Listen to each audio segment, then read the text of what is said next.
Hi, my name is Jonathan Alexis. Today I'll be talking on the topic of moya-moya-like vasculopathy and orbital trauma and association. As a brief background, I'm a medical practitioner here in Perth, Australia, working in the Department of Ophthalmology at Royal Perth Hospital and Fremantle Hospital. I have no conflicts of interest or funding to declare associated with this work.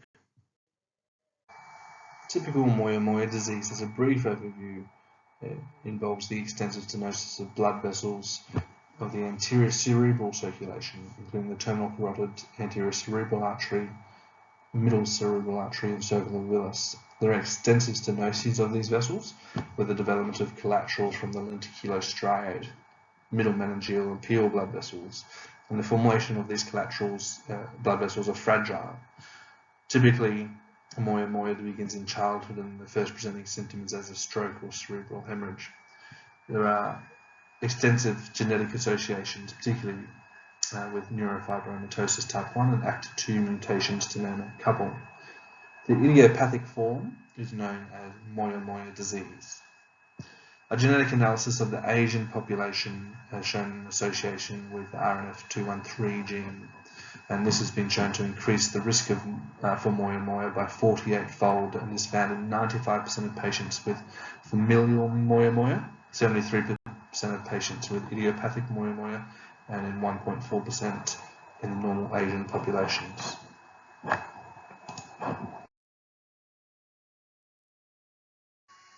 So this was a case of an Asian male in his 20s who developed asymptomatic ipsilateral moya-moya-like vascular changes post-traumatic injury. He suffered multiple cranial facial injuries and chest injuries post an assault, including multiple facial and skull bone fractures and intracranial hemorrhages. His past medical history was significant for depression, for which he took sertraline, and he was a smoker of approximately 5 to 15 cigarettes per day for the last 6 years. He had no significant family history and no history of any vasoactive substance use or drug use. So some of the injuries in more detail included bilateral comminuted orbital wall fractures and fractures of the right optic canal and orbital apex. The right optic canal fracture was not repaired at the time of injury.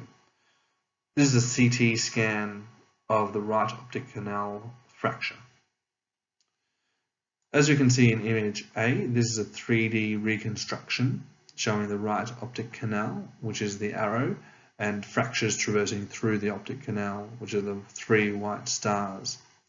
Image B shows fractures traversing the right orbital apex and the optic canal, indicated by the white arrows.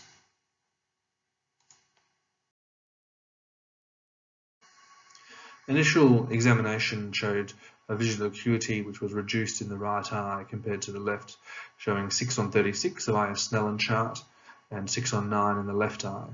He was noted to have a dense relative afferent pupillary defect in the right eye with binocular diplopia secondary to the orbital fractures. Fundoscopy examination was unremarkable bilaterally. Gonioscopy showed open angles with no signs of any angle recession.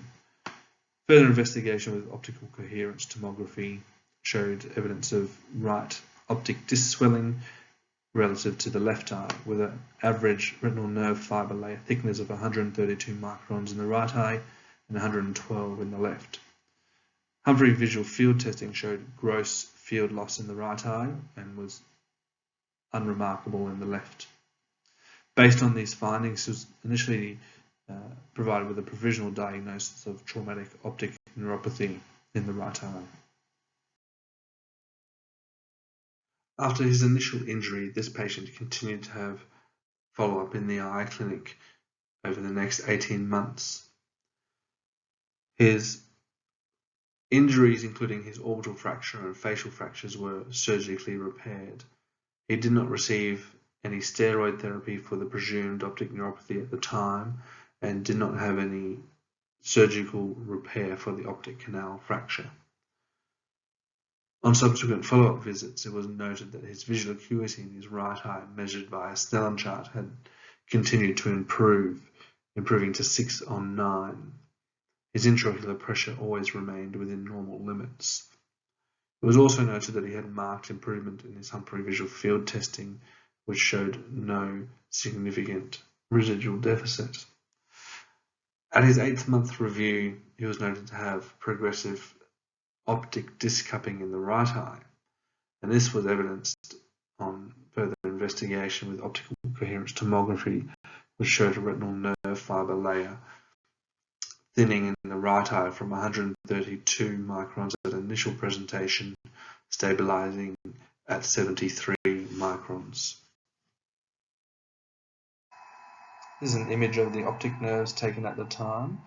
Image A showing the right optic nerve with relative cupping and some inferior temporal neuroretinal rim pallor.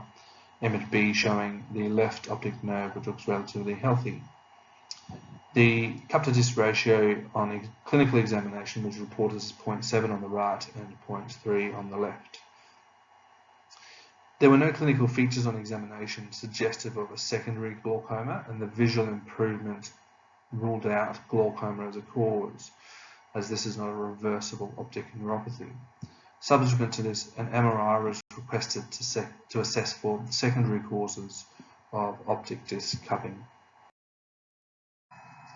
This slide shows a comparison of the images taken at the time of injury and the subsequent imaging requested 15 months post-injury for investigation of the secondary cause of that optic disc cupping.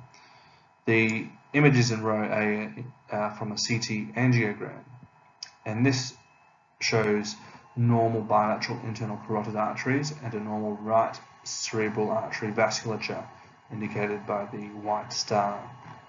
Row B shows the magnetic resonance angiography. The first image is a 3D reconstruction showing a classic puff of smoke appearance indicated by the long white arrow, and loss of flow through the right internal carotid artery and middle cerebral artery indicated by the short white arrow in the bottom right image. And this was consistent with moya-moya-like occlusive vasculopathy. Due to this finding, he was further investigated with screening tests for vasculitis and cardiovascular risk factors in conjunction with the neurology team. His baseline blood tests were all normal, and antibody testing for ANA and ANCA were negative. Further genetic testing for moya-moya screening was also negative. As previously mentioned, our patient developed extensive optic disc cupping approximately 8 months after his initial injury and following the recovery of his vision. On review of the radiology, the likely explanation is traumatic swelling or ischemia of the optic nerve due to the fracture extending into the optic canal. Involvement of the posterior ciliary arteries was considered, but was thought to be less likely with the visual recovery and relatively normal neuroretinal rim. With posterior ciliary artery involvement can cause optic disc ischemia, but rarely does it cause cupping. Disc cupping in general can be broken down into prelaminar and laminar causes. Prelaminar causes are associated with glaucoma, with the pressure on the optic nerve and small blood vessels from the central retinal artery which supply this region. There is loss of retinal ganglion cell axons. Laminar causes are associated with the ciliary arterial ischemia with damage to the lamina cribrosa and scleral tissue. Recognized causes of optic disc cupping include compressive optic neuropathy such as pituitary adenoma, aneurysms, craniopharyngiomas, and meningiomas, ischemic optic neuropathies, particularly arteritic, toxic, hereditary, such as Leber's hereditary optic neuropathy, nutritional deficiencies, optic neuritis, infective such as neurosyphilis, and hypoxic encephalopathy in children. In this patient, the normal intraocular pressure without secondary causes evident on examination and without an arcuate scotoma excluded glaucomatous causes. We hypothesized that the fracture through the optic canal caused damage either directly to the ciliary arteries or indirect ischemia via compression of these arteries. Traumatic optic neuropathy was initially diagnosed in this patient so I thought I would further discuss that here. In general, traumatic optic neuropathy is considered a rare cause of vision loss. It can be classified on the basis of injury site, being orbital, optical canal, or intracranial, and can be further classified as being direct or indirect injury. The vision loss is often difficult to detect with these patients, as they usually present with significant head trauma, which can lead to delays in diagnosis, management, and planning. Both surgical decompression and high-dose steroids have been used with a variable outcome and are probably little better than conservative management. Neither of these options were performed in this case.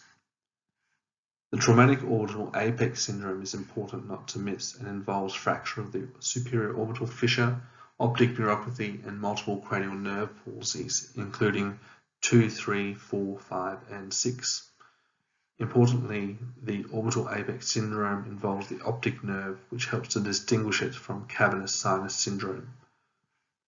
This injury has good response to steroid and surgical decompression if there is bony impingement.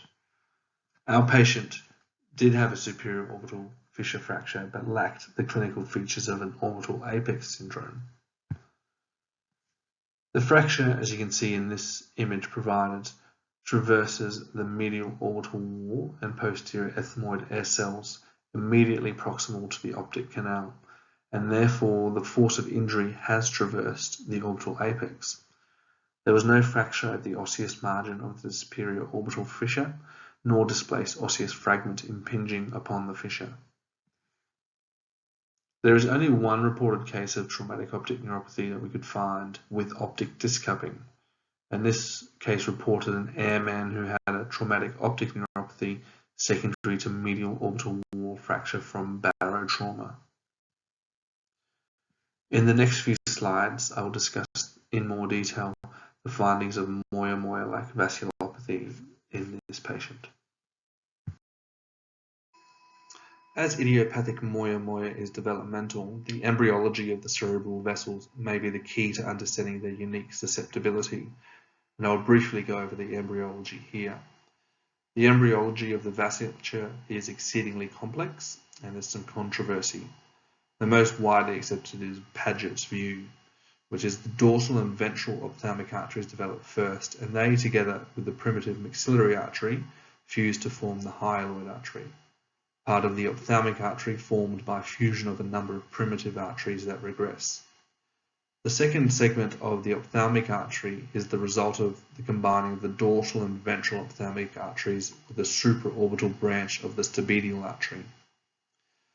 The origin of the ophthalmic artery's first part is controversial and may be due to another artery, the primitive ophthalmic artery, or the anastomosis of the primitive ventral ophthalmic artery with the supraclinoid internal carotid artery. In this patient, he had previously documented normal cerebral vasculature at the time of injury, and he subsequently developed a moya-moya-like vasculopathy ipsilateral to the site of injury in the following months. Although there are no criteria for moya-moya-like vasculopathy, our patient does fulfill the angiographic and clinical criteria for unilateral moya-moya. So this criteria includes stenosis of the terminal internal carotid artery, a decrease in diameter of the terminal carotid and middle cerebral artery, and abnormal vascular network with greater than 2 flow voids in basal ganglia, together with clinical exclusion of known causes of moya-moya. Arterial involvement in moya-moya commences in the primitive carotid artery and its branches, and progresses backwards to involve the middle cerebral arteries and the circle of Willis. Histological examination of moya-moya involved arteries shows intimal fibrocellular thickening and medial hypertrophy. The arteries that constitute the ophthalmic artery are all derived from these branches. The primitive arteries form a patchwork of arteries that eventually supply the eye, orbit, and adnexia. These arteries regress, and the remnants are named arteries of the carotid canal. Areas where smooth muscle cells junction with others of different origin are prone to hypertrophy due to different cell signaling. And this is the question that we postulate, that there may be some embryological vulnerability in these arteries as they have different transcriptomes.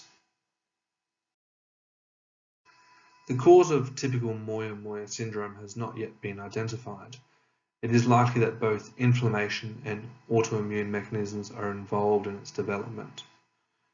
In this patient, the injury that caused the Moya-Moya-like vasculopathy was unilateral and temporally related, pointing to it being causative. The initial injury may have triggered the release of antigens restricted to these arteries and an autoimmune reaction, and it may be that a trauma can precipitate a Moya-Moya-like vasculopathy in patients with a predisposition. We could only find one other case where trauma has been reported as a cause of a Moya-Moya-like syndrome, and this was in a 3-year-old boy who had suffered traumatic brain injury. In summary, this was a case where there was clear evidence of normal vasculature at the time of injury, ipsilateral to the side of orbital trauma. The patient subsequently went on to develop an asymptomatic Moya-Moya type vasculopathy, which evolved over the following months. Further investigation into the role of trauma in causing a Moya-Moya type vasculopathy needs to be examined. The complex vascular embryology of the eye and the carotid artery may be the basis of the vulnerability to developing a Moya-Moya-like vasculopathy. Thank you.